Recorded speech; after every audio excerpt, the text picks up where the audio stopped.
takhati kukambirana ndi anthu tinakambirana mpaka zinakanika alesa kupita ku ballot. Masankho ali 27 days. Sindikutha kuona ine prospect ya mgwirizano wina uliwonse womveka wogwirika.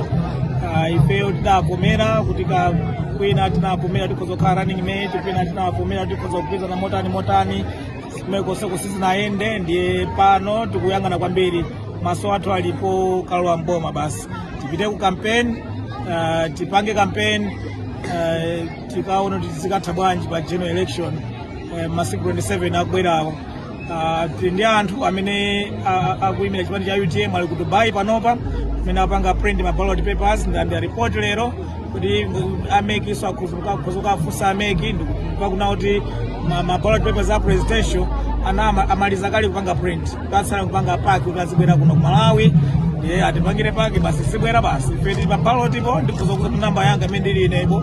Ine ndili pa ballot ngati president wa UTM, tukayima ndipo tukawina. Sikungokangoyima chabe, ife tukuyima amene mo tukawina, tukapima Malawi ativotere kuti tikawine.